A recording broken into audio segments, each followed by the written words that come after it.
Hello again and welcome back to Kerbal Rocket Alchemy. Well, here is one thing I have to admit. I have reverted. And for quite a bit. Well, the thing is, when I promised not to use reverse unless some bugs happen, I didn't consider one option. That was quite a severe case of drunk driving. Not that I was drunk, but, well, not any better than that.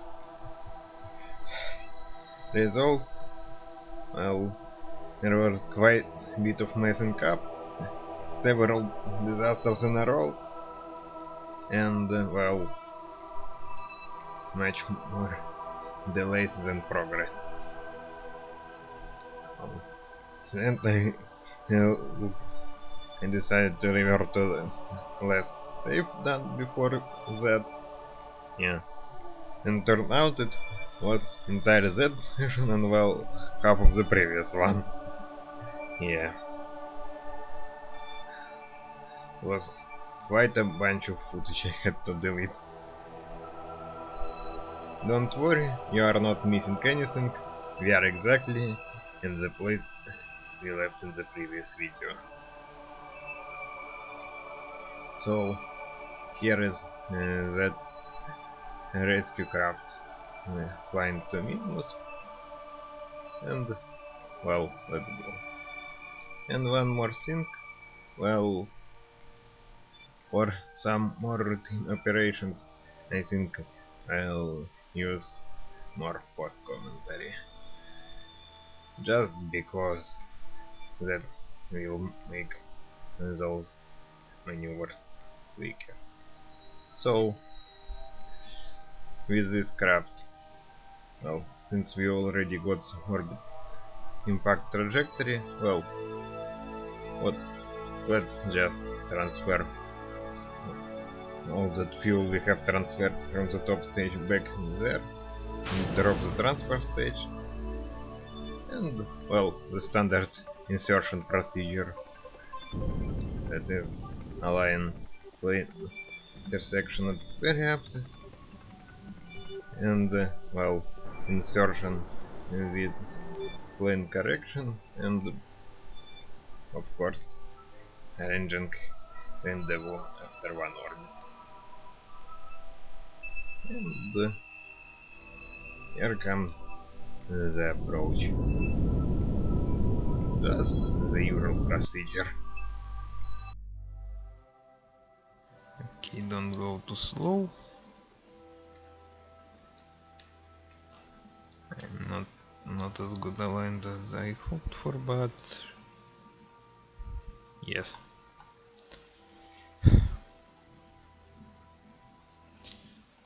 Okay. Wait. Wrong button, damn it. I wanted to press another button. Okay. Okay. We'll use this to correct that. One more approach.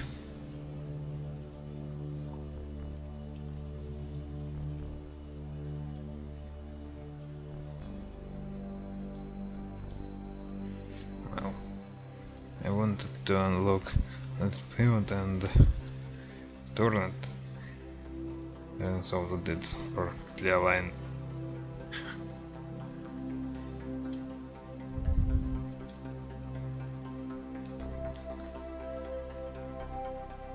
Oh well. Good start for a PlayStation session that after a total failure.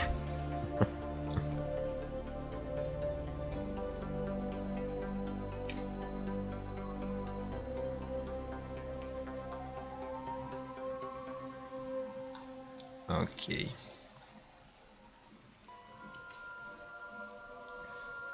We'll leave it like this, but of course control from that core so that our engine points in exactly the right direction. Okay, so that's basically the plan. I live such interesting places on live command, but for some more slow-paced operations it will be like this. So here we have injection for Kerbin. Oh, by the way, there is quite a bit of fuel left this time, but better that than running of it once again, don't you think so? Okay, let's deal with this particular craft. I'm not so enthusiastic about these nuclear crafts anymore, but maybe we'll have a couple more runs to Minmus with it. With all the changes, it got significantly more dry mass. Well, the engines become slightly heavier.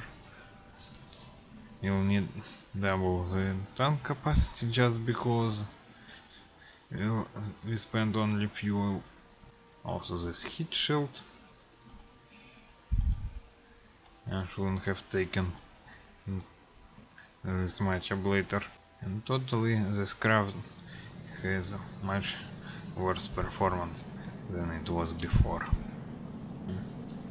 Now I'm really considering using the small blenders with efficient liquid fuel and oxidizer powered engines, because, well, the most efficient of those engines have about half the specific impulse of the nuclear one. Yeah. But with everything being much more compact and having much less dry mass, well, it does what it does. Besides, piloting crafts with such thrust-to-weight ratio, yes, it should be capable of landing on Dune and Moho. Emphasis on should. With increased dry mass, it may be not very good at that. But that's quite a risky procedure. I would like to have slightly more thrust-to-weight ratio, because actually, with the thrust-to-weight ratio of this particular craft, landing on something like Moho, yes, it's possible, and even with some Delta V reserve. The thing is, with such thrust-to-weight ratio, you also waste much more Delta V than with more maneuverable chemical powered craft. Therefore, well, the difference in the total Delta V gets significantly lowered just by this. So, in the end, I think I'll switch to chemical blenders. Again, there is the question of what the mothership will be then, because in this case we would use these engines as propulsion for the interplanetary ship itself. But actually having a small detachable lander gives also the possibility of actually leaving the lander there for the future expeditions and flying back on with the mother. Plus that means that we can have a bigger total ship with more crew and still get one of the safety measures, that is, for returning to Kerbin, all the crew should be in re-entry capable return vehicle, in case we can properly break into Kerbin orbit. And the mothership itself, well, for some cases it might actually be still nuclear powered. But the lander... I don't want nuclear powered landers anymore. I've had quite some fun with them in the good old times, but right now they are not that more efficient. Also now these nuclear engines produce such amounts of heat that, well, if it's capable of heating the ship to the point of later start sublating, yeah, that might be risky to use these nukes further.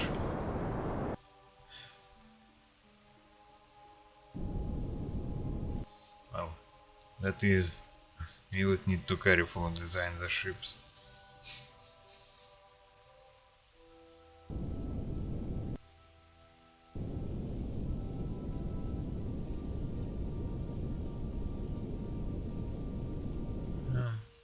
But I really like the idea of switching to lighter and more agile chemical powered landers.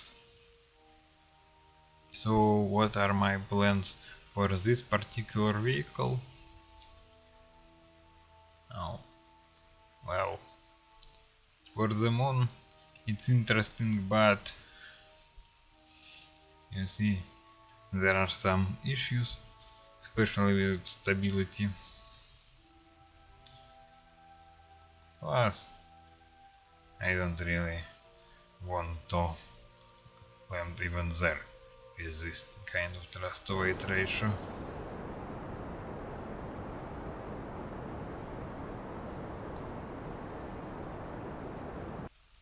Oh well, it's nice, but still. Somehow, I don't want to really bring this craft to the moon again. Well, for Minmus, there is an option of stripping Minmus for research. Getting everything we can from Minmus. For that we'll need to fully refuel the ship and probably give it some external tank. Not that we will need too much science right away, but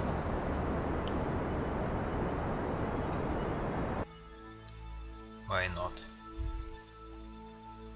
And then, well, then I'd want to test the prototype of the new lander.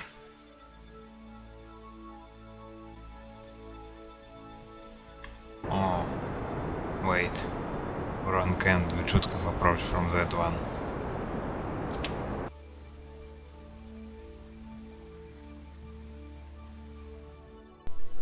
Actually, if you were wondering what made me to change the opinion so much, well, one of the crafts that I managed to smash in that part I reverted. Yes, it was a nuclear lander. Not this particular one, but the next iteration. And then I remembered that they never worked fine without reverting. There always were some crashes due to too low thrust to weight ratio. Even if I managed to do some precision landings on them, it was always, well, with high chance of crashing and reverting. So yes, it's better to switch to something more reliable. Okay, slight miscalculation.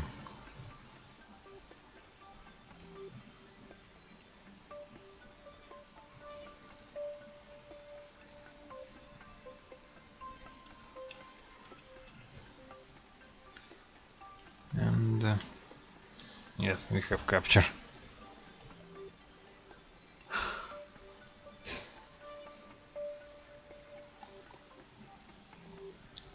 Now, what does Bob do? Well, Bob has much work to do. Still, of course, I'm going to take Bob, well, to Duna, but yeah, he'll be our main scientist on the Duna mission. Also, I'm wanting to, well, take two scientists, and I'm not exactly sure on the second one yet. So, yeah, I think Bob is just happy to sit in the orbital lab and not risk his life too much. Let's first of all transfer everything. Okay, everything has been transferred, and well, given where we are, we might deorbit from here.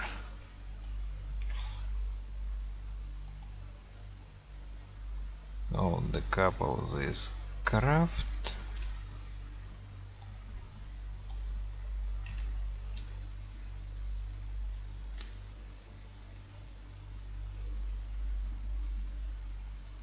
But now there is one thing I did, and that is, well, there is some oxidizer left, but no fuel at all.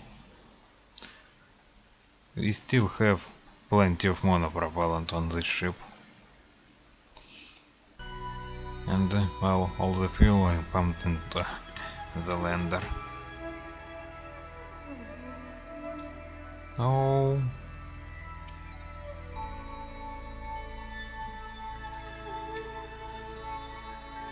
Let's deorbit.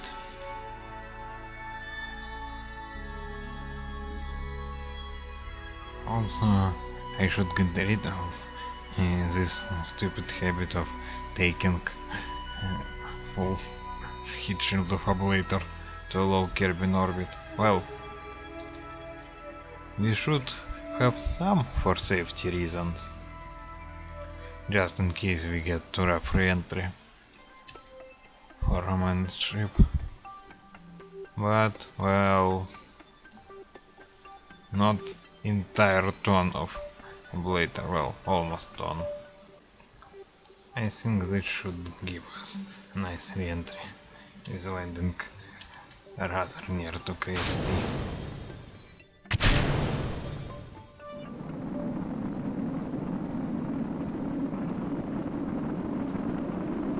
Okay, we are passing over the space center, well, a bit too high. Well, we are splashing down somewhere around here probably. That's good enough for recovery. Where's the drop shoots? Already below 60 meters per second. Okay, main shoot. Maybe I should consider putting 3 radial shoots on this craft instead of 2.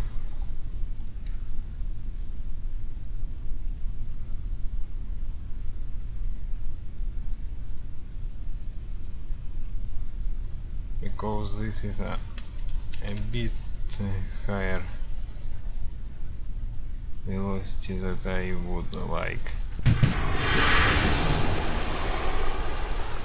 Perfect.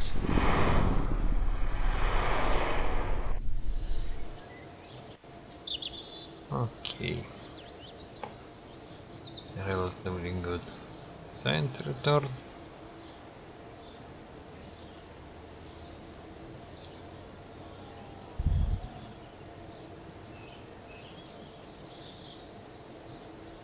Why do I have a barometer in there? Especially if It cost 3,000.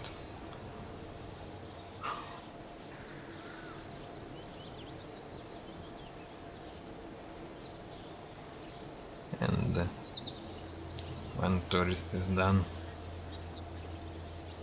why not to mine minus for science using this craft? But at the current moment we have only this scientist in need of flying to Minmus.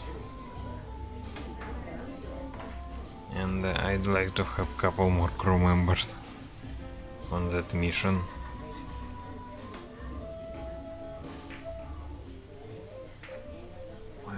Or at least one more. We have somebody in low Kerbin orbit. That's always an option to pick up right now. Oh, on this one we don't have to the orbit. Well, we don't have to recover that particular thing. Only the Kerbal. Oh. And here I have an idea for testing a new lander. First of all, we get the lander in orbit and pick this Kerbal. Then we'll fly another ship to the lander to bring it to the moon. Well, we could deal with just external tank, but if that lander won't be fully safe for high velocity Kerbin re-entry, I don't want to leave the crew in there.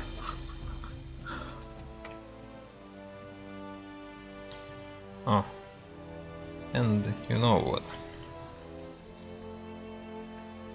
Let's take this tag mainly for air brakes and the larger fairings. No, we are not going into space planes right now, but let's take these parts.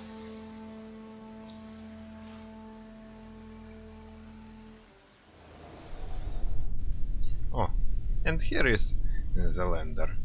But you know what? Let's split the video here, and so we launch it next time. Bye!